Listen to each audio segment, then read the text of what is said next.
What's happening, everybody? Tobin here with you. Thanks for checking us out. I got a new Porpoise pod coming out later on this week. Would mean a lot to me if you guys would go there. I will put the link here if you guys could subscribe. Boop! You'll get a little notification when our new episode posts this week. We'll break down everything Miami Dolphins as we do on many platforms, having fun in many different ways. We are closing in on week one. We got Goosies galore. Goosies on Goosies on Goosies. It's a Gennady Golovkin, dude. It's Triple G all day, every day. The damn Patriots are coming down here to sizzle like bacon. It's absolutely fantastic. Tell you something, though, that got my Goosies raised a little bit. So I was listening to Christian Wilkins speak this week. New captain, among the crew there. This is how you captain. This is how you go out there and you determine your best players, I don't know what the hell they were doing in years past, but I like this one, okay? I like the way they got things going and they got things tilted right now. It looks pretty fantastic. But Christian Wilkins, big year for him coming up. They picked up his fifth-year option, but he's going into year 4 here. So they like you.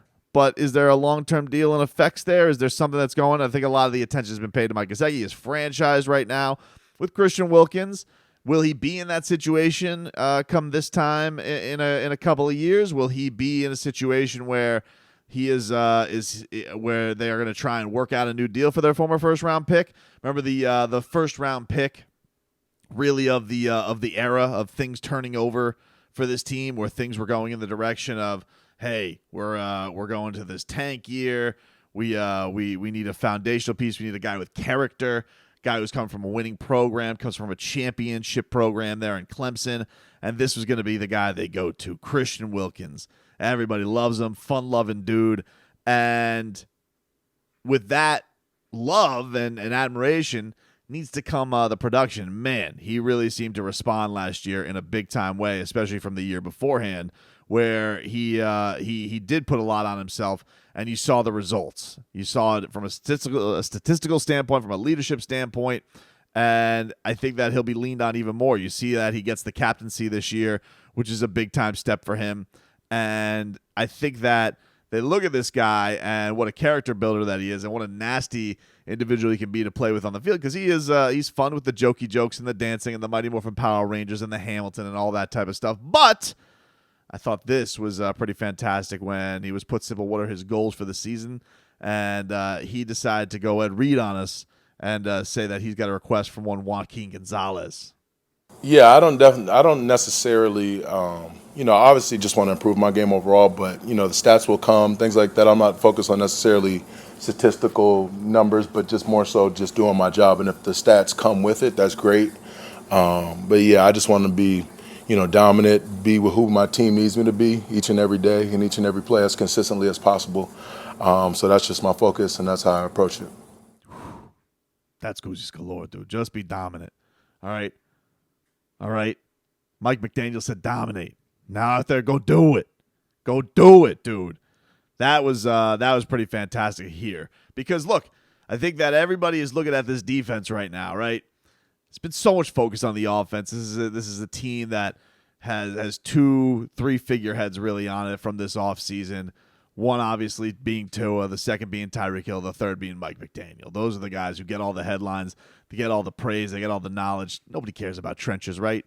This is not a sexy thing to talk about the big uglies, and yet it may be the most important thing, especially not only on the offensive side of the football, where talking about what Teron Armstead's going to bring to the table and the trickle-down effect that he has on every other person on that offensive line. But if you think about it, what it is going to mean up front for this crew, where they have a big task in front of them of not only having to rekindle what they had last year, they bring everybody back, there's continuity all over the place, but when you have these young guys like Christian Wilkins and Jalen Phillips and Javon Holland, you're looking at young guys and you're expecting them to continue to elevate and to continue to take steps. And that's not always the thing that's guaranteed, but I think that people do have the faith that a guy like Christian Wilkins can continue to do what he did last year. And you look at a line right now that has the likes of Wilkins, Raekwon Davis, big Raekwon Davis up in the middle, and then, of course, bringing back Emmanuel Ogbah.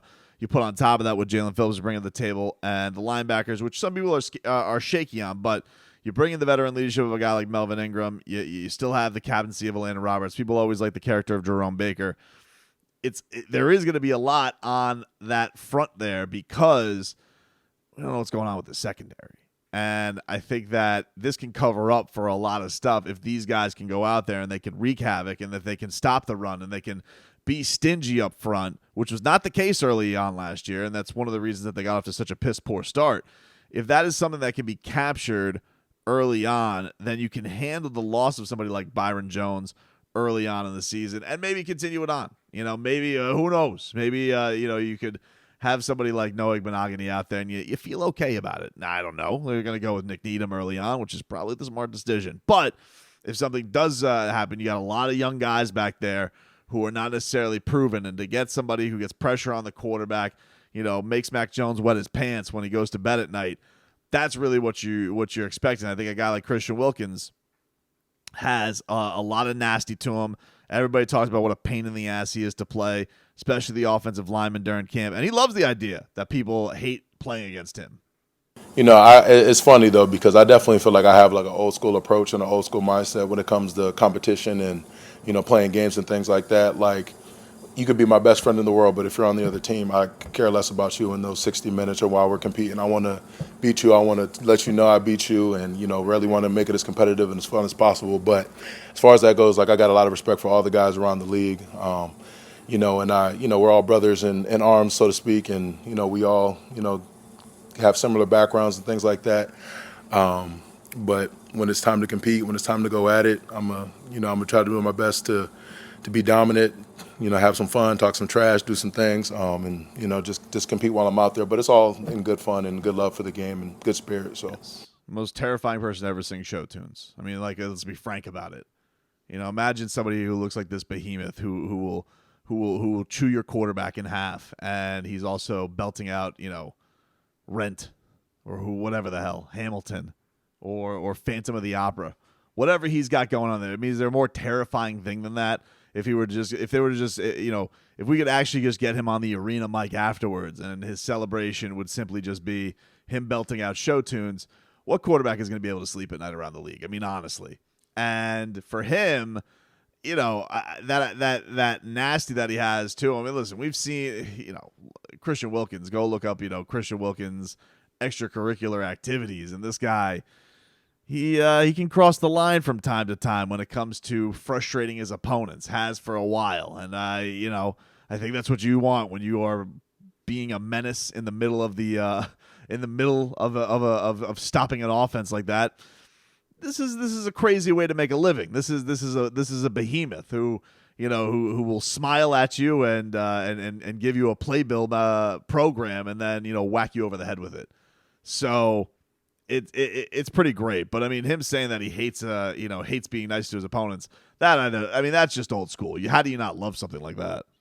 Well, that's what I'm saying. Like when it's time to compete and go at it, and we're playing against each other, I'm not really much of the buddy type, or just like everyone, you see kind of guys like, oh yeah, that's my boy, like trying to like all that pregame stuff or whatever. But after the game, I'll shake your hand, I'll dap you up, I'll love up on you. But while we're playing and before the game, that's not really. Again, that's where I kind of have more of the old school mindset, and it's just like, hey, I'm getting ready to do what I got to do. So yeah, no handshakes, only punches in the junk. That's what's going on with Christian Wilkins. And by the way, who would love that, hearing that from Christian Wilkins? Pat Riley. Pat Riley would love hearing that. Hated when Alonzo Mourning would go out and fraternize with, Patrick Ewing or the likes of that. So, look, he's saying he's got the Goosies this week. He's excited because he's taking on his the team, his childhood team, the New England Patriots.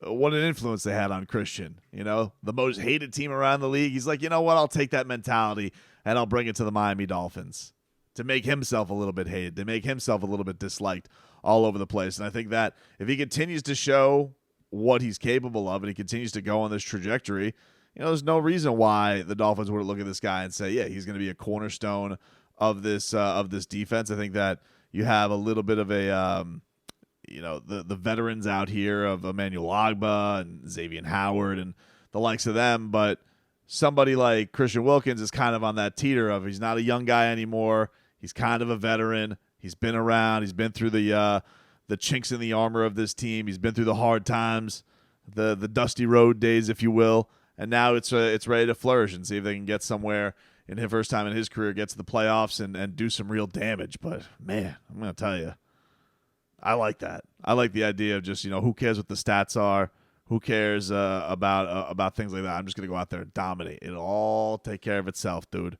That, to me, is tremendous. And I think that's going to go a long way for this defense. I can't wait for game day. Very excited for this football season to get going. It's all happening for us, baby.